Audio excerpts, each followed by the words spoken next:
Bismillahirrahmanirrahim. Assalamualaikum warahmatullahi wabarakatuh. Alhamdulillahi ala ihsanih wa syukru lahu ala taufiqihi wa amtinanih wa ashhadu an la ilaha illallah wahdahu la syarika lahu ta'ziman li sya'nih wa ashhadu anna Muhammadan abduhu wa rasuluh ad-da'i ila ridwanih sallallahu alaihi wa ala alihi wa ashabihi wa man tabi'ahum bi ihsanin ila yaumi liqa'ih. Amma ba'd. Para penuntut ilmu dimanapun antum berada, semoga Allah subhanahu wa ta'ala melimpahkan rahmat dan berkahnya kepada antum semua. Kita lanjutkan kembali pelajaran akidah, membahas kitab Thalathatul Usul wa Adillatuha, atau 3 landasan utama dan dalil-dalilnya yang ditulis oleh Syekh Muhammad bin Abdul Wahhab At-Tamimi rahimahullahu ta'ala. Di pertemuan kali ini, yaitu pertemuan ke-14 sekaligus pertemuan terakhir dan penutup pada pembahasan kitab Thalathatul Usul, insyaallah kita akan membahas tentang penjelasan makna taghut dan macam-macam jihad. Syekh Muhammad bin Abdul Wahhab rahimahullah berkata, qala Ibnul Qayyim rahimahullah, makna taghut ma tajawaza bihi al-'abdu haddahu min ma'budin aw matbu'in aw muta'. Ibnul Qayyim rahimahullah ta'ala berkata, makna taghut adalah semua yang diperlakukan oleh hamba secara melampaui batas, baik itu yang disembah, diikuti, atau ditaati. Wat tawaghitu katsirun wa ru'usuhum khamsah. Iblisu la'anahullah wa man 'ubida wa huwa radin wa man da'a an-nasa ila 'ibadati nafsihi wa man idda'a syai'an min 'ilmi al-ghaib wa man hakama bighairi ma anzalallah. Wad-dalilu qawluhu ta'ala la ikraha fid din qad tabayyana ar-rusydu minal ghayy faman yakfur bit-taghuti wa yu'min billahi faqad istamsaka bil 'urwatil wuthqa la infisama laha wallahu samii'un 'alim. Wa hadha huwa ma'na la ilaha illallah. Taghut itu banyak macamnya dan tokoh utamanya ada 5, yaitu iblis yang telah dilaknat oleh Allah, orang yang disembah sementara dia sendiri rela, orang yang mengajak manusia agar menyembah dirinya, orang yang mengaku mengetahui perkara gaib, dan orang yang berhukum dengan selain hukum Allah. Inilah makna la ilaha illallah. Allah berfirman dalam Al-Quran surah Al-Baqarah ayat 256 yang artinya, tidak ada paksaan dalam menganut agama Islam. Sesungguhnya telah jelas perbedaan antara jalan yang benar dengan jalan yang sesat. Barang siapa yang ingkar kepada taghut dan beriman kepada Allah, maka sungguh dia telah berpegang teguh pada tali yang sangat kuat yang tidak akan putus. Allah Maha mendengar lagi Maha mengetahui.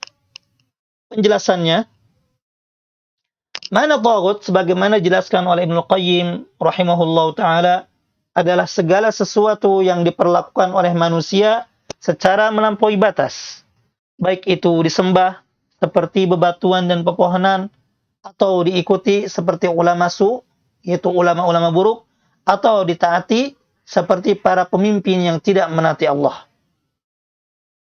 Taghut itu banyak macamnya, namun tokoh utamanya ada 5, yaitu yang pertama, iblis yang telah dilaknat oleh Allah. Kedua, orang yang disembah sementara dia ridha untuk disembah. Adapun yang tidak ridha disembah, maka tidak termasuk taghut. Contohnya Nabi Isa alaihissalam yang disembah oleh orang-orang Nasrani. 3, orang yang mengajak manusia agar menyembah dirinya, seperti Fir'aun yang mengaku sebagai Tuhan yang paling tinggi. Yang keempat, orang yang mengaku tahu ilmu gaib, contohnya dukun dan tukang ramal. 5, orang yang berhukum dengan selain hukum Allah. Mengenai hukum atau berhukum kepada selain hukum Allah terdapat rincian. Pertama, berhukum kepada selain hukum Allah bisa menjadi kufur akbar atau mengeluarkan seorang dari agama Islam apabila seseorang meyakini bahwa hukum selain hukum Allah sama dengan hukum Allah, atau lebih baik dari hukum Allah. Dan bisa menjadi kufur asghar, tidak mengeluarkan seorang dari manusia, jika seseorang meyakini bahwa berhukum dengan selain hukum Allah adalah batil, namun ia tetap berhukum dengannya karena mengikuti hawa nafsu atau cinta kedudukan atau sebab-sebab yang lainnya. Kemudian Syekh Muhammad bin Abdul Wahhab menutup risalah Thalathatul Usul ini dengan sebuah hadis, wa fil hadithi ra'sul amril Islam wa amuduhu shalah wa dhirwatu sanamihil jihadu fi sabilillah wallahu a'lam. Dalam hadis disebutkan pokok dari perkara agama adalah Islam, yangnya adalah salat, sedangkan puncaknya adalah jihad. Allahu ta'ala a'lam. Ibnu Qayyim rahimahullah ta'ala membagi jihad menjadi 4 tingkatan. Yang pertama, jihad melawan jiwa, yaitu dengan ilmu, amal, dakwah di jalan Allah dan sabar. Kedua, jihad melawan setan, yaitu dengan meninggalkan syubhat, yaitu syirik dan bid'ah, dan juga syahwat, mencakup dosa besar dan dosa kecil. Yang ketiga, jihad melawan orang-orang kafir dan orang-orang munafik, yaitu dengan hati, lisan, harta, dan jiwa. Yang keempat, jihad melawan para pengusung kezaliman, kebid'ahan, dan kemungkaran, yaitu dengan tangan, lisan, dan hati.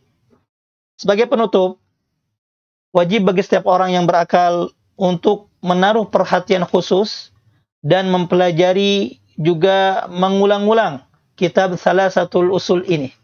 Mengapa? Sebab di dalamnya terkandung pokok-pokok atau prinsip-prinsip Islam yang sangat agung, yang sangat dibutuhkan oleh setiap muslim di alam kubur.